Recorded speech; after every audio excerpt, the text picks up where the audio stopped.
അത് നമ്മൾ കഴിക്കുന്ന കൊഴുപ്പിന്നല്ല കൊളസ്ട്രോൾ ഉണ്ടാകുന്നത്.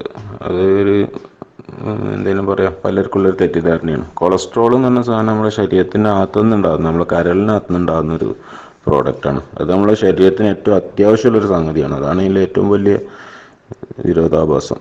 ഡോക്ടർമാർ കൊളസ്ട്രോൾ കുറക്കണം കുറക്കണം എന്ന് പറയുന്നതിൽ യാതൊരു ന്യായമില്ല എന്നുള്ളതിൻ്റെ കാരണം കൊളസ്ട്രോൾ ഇല്ലാതെ നമുക്ക് ജീവിക്കാൻ കഴിയില്ല എന്നുള്ളതാണ്. നമ്മൾ ഏറ്റവും അത്യാവശ്യമുള്ള സാധനം, നമ്മൾ തലച്ചോറിൻ്റെ ഇത് പറഞ്ഞാൽ പൂർണ്ണമായിട്ട് കൊളസ്ട്രോൾ ഉണ്ടാക്കിയത്. നമ്മളെ മൊത്തം ശരീരത്തിലെ കൊളസ്ട്രോളിൻ്റെ 4/1 തലച്ചോറിനാണ് ഉപയോഗിക്കുന്നത്. അതേമാതിരി ഞരമ്പുകൾ, ന്യൂറോ ട്രാൻസ്മിറ്റേഴ്സ്, അതേമാതിരി സെക്സ് ഹോർമോണുകൾ, അതേപോലെ ദഹനരസങ്ങൾ, ബൈലുമാരിൽ, ഇതിൻ്റെയൊക്കെ പുറമെ നമ്മുടെ ശരീരത്തിൽ ഓരോ കോശങ്ങളുടെയും കോശഭിത്തി ഉണ്ടാക്കിയിരിക്കുന്ന കൊളസ്ട്രോൾ കൊണ്ടാണ്. ഇങ്ങനെ ശരീരം മൊത്തം തന്നെ കൊളസ്ട്രോളിൻ്റെ ഒരു സംഗതിയാണ്. മൊത്തം കൊളസ്ട്രോൾ ഇല്ലെങ്കിൽ ഇതെല്ലാത്തിനെയും ബാധിക്കും. നമ്മുടെ ബുദ്ധിനെയും ചിന്താശക്തിനെയൊക്കെ ബാധിക്കും കൊളസ്ട്രോൾ കുറഞ്ഞാൽ. കൊളസ്ട്രോൾ ഒരിക്കലും ഹാനികരമല്ല, അത് ആദ്യം മനസ്സിലാക്കുക. അപ്പോൾ കൊളസ്ട്രോൾ ഉണ്ടാകുന്നത് ഫാറ്റ് കഴിച്ചിട്ടുമല്ല, അത് ഉണ്ടാകുന്നത് നമ്മൾ കരളിനകത്ത്. നമ്മൾ എന്ത് കഴിച്ചാലും കൊളസ്ട്രോൾ ആവശ്യത്തിനുണ്ടാവും. നമ്മൾ എത്ര കൊഴുപ്പ് കുറച്ചാലും നമ്മുടെ ശരീരത്തിന് ആവശ്യമായ കൊളസ്ട്രോൾ ലിവറിനുണ്ടാക്കും. പിന്നെ കൊളസ്ട്രോൾ കുറക്കാൻ വേണ്ടിയുള്ള ഗുളികകളുണ്ട്. അത് കഴിച്ചു കഴിഞ്ഞാൽ കൊളസ്ട്രോൾ കുറഞ്ഞു കഴിഞ്ഞാൽ അതുകൊണ്ട് അപകടം ഉണ്ടാവും. ഒരിക്കലും ചെയ്യാൻ പാടില്ലാത്തതാണ്. സ്റ്റാറ്റിൻ ഗുളികകളൊന്നും ഒരിക്കലും കഴിക്കരുത്. അതൊക്കെ മരുന്ന് കമ്പനികൾക്ക് മാത്രം ഉപകാരമുള്ള സാധനങ്ങളാണ്. സ്റ്റാറ്റിൻ ആണെന്ന് ലോകത്തിലെ ഏറ്റവും കൂടുതൽ വിൽപ്പനയാകുന്ന സാധനം, ഏറ്റവും ടേൺ ഓവറുള്ള കച്ചവടം അതാണ്. അതിനെപ്പറ്റിയുള്ള ഒരുപാട് പഠനങ്ങൾ നടന്നിട്ടുണ്ട്. അതിൽ 140 ഒരാൾക്ക് മാത്രം ഒരു മാർജിനൽ ബെനിഫിറ്റ് മാത്രമേ അതിനോട് ഉണ്ടായിട്ടുള്ളൂ. ഹൃദ്രോഗം, ഹാർട്ട് അറ്റാക്ക് ഒക്കെ ഉണ്ടായ ആൾക്കാരുടെ ഇടയിൽ തന്നെ പഠനത്തിൽ, അല്ലാത്തവർക്ക് യാതൊരു ബെനിഫിറ്റ് കൊണ്ടില്ല. എന്നാൽ മരുന്ന് കമ്പനികളുടെയും ഡോക്ടർമാരുടെയും മാത്രം ബെനിഫിറ്റ് അതിനകത്തുള്ളൂ. അപ്പോൾ കൊളസ്ട്രോൾ കുറക്കുക എന്നുള്ളത് ഒരിക്കലും നമ്മളൊരു ടാർഗറ്റ് അല്ല. രണ്ടാമത്തത്, കൊഴുപ്പ് കഴിച്ചാൽ കൊളസ്ട്രോൾ കൂടില്ല. അപ്പോൾ പിന്നെ കൊളസ്ട്രോളിനെ പേടിക്കുന്നത് എന്തിനാണ്? കൊഴുപ്പിനെ പേടിക്കുന്നത്?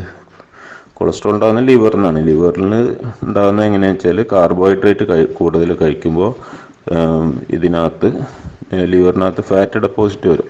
ഇതിനകത്ത് ഈ ഫാറ്റ് ഡെപ്പോസിറ്റ് വളരെ കൂടുമ്പോഴാണ് നമ്മൾ ഈ പ്രശ്നങ്ങളൊക്കെ വരുന്നത്. എന്തെങ്കിലും പറയാം, ഇൻസുലിൻ റെസിസ്റ്റൻസും അതേമാതിരി ട്രൈഗ്ലിസറൈഡൊക്കെ കൂടാൻ കഴിയും. ട്രൈഗ്ലിസറൈഡ് എന്നാൽ ലിവറിന് പുറത്തേക്ക് വരുന്ന ഫാറ്റ്.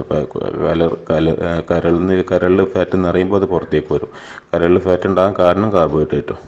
അപ്പോൾ അതിൽ വരുന്ന ട്രൈഗ്ലിസറൈഡ് മാത്രമാണ് അപകടമുള്ള സാധനം, അല്ലാതെ ടോട്ടൽ കൊളസ്ട്രോൾ ഒരിക്കലും നമുക്ക് അപകടമുള്ളതല്ല. ഈ ട്രൈഗ്ലിസറൈഡ് കൂടാൻ കാരണം കാർബോഹൈഡ്രേറ്റ് കൂടുതൽ കഴിക്കുന്നതാണ്.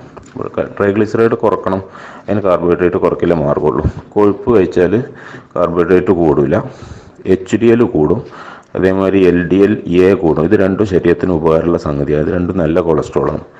LDL-Bയും ട്രൈഗ്ലിസറൈഡുമാണ് ശരീരത്തിന് ഹാനികരമായിട്ടുള്ളത്. അത് കാർബോഹൈഡ്രേറ്റ് കഴിക്കുമ്പോഴാണ് ഉണ്ടാകുക. അതുകൊണ്ടാണ് നമ്മൾ കാർബോഹൈഡ്രേറ്റ് കുറക്കാനും ഫാറ്റ് കൂടുതൽ കഴിക്കാനും പറയുന്നത്. ഫാറ്റ് കഴിച്ചുകൊണ്ട് പ്രത്യേകിച്ച് യാതൊരു തകരാറും ശരീരത്തിന് ഉണ്ടാവില്ല. നാച്ചുറൽ ഫാറ്റ്, അതായത് പ്രകൃതിയിൽ നിന്ന് കിട്ടുന്ന ശുദ്ധമായ പ്രകൃതിദത്തമായ സാച്ചുറേറ്റഡ് ഫാറ്റാണ് നമ്മൾ കഴിക്കേണ്ടത്. വെളിച്ചെണ്ണ, അതേമാതിരി ബട്ടർ, പിന്നെ ഇറച്ചിയിലൊക്കെ ഉള്ള നെയ്യ്, പിന്നെ സാധാരണ നെയ്യ്, ഒലീവ് ഓയിൽ, അതേപോലെ ഇറച്ചി, മീനും, മുട്ടയൊക്കെ, ഇതൊക്കെയാണ് കഴിക്കേണ്ടത്. ഇത് ശുദ്ധമായ ഫാറ്റാണ്, നമുക്ക് ഉപകാരമുള്ള ഫാറ്റാണ്. അത് കൂടുതൽ കഴിക്കണം. അല്ലാത്ത അപകടമുള്ള ഫാറ്റ് ഉണ്ട്, ട്രാൻസ് ഫാറ്റ്, നമുക്ക് കൃത്രിമമായിട്ട് ഉണ്ടാക്കുന്ന ഈ ഡാൽഡ, മാർഗറിൻ മാറ്റില്ല, പൂർണ്ണമായിട്ട് ഒഴിവാക്കണം. അതേമാതിരി omega-6 ഫാറ്റി ആസിഡ് കൂടുതലുള്ള സസ്യ എണ്ണകൾ, അതായത് ഈ sunflower oil, corn oil, rice bran oil, അതേമാതിരി പാം ഓയിൽ, ഇങ്ങനത്തെ വെളിച്ചെണ്ണ അല്ലാത്ത എല്ലാ ഓയിലുകളും ഒഴിവാക്കണം ഭക്ഷണത്തിൽ നിന്ന്. ഒലീവ് ഓയിലും വെളിച്ചെണ്ണയും മാത്രമേ കഴിക്കാൻ പറ്റുള്ളൂ. അതേമാതിരി ബട്ടർ, നെയ്യ്, ഇതൊക്കെ ഉപയോഗിക്കാം. ഇറച്ചിയിലുള്ള നെയ്യ് നമുക്ക് കഴിക്കാനൊന്നും കുഴപ്പമില്ല.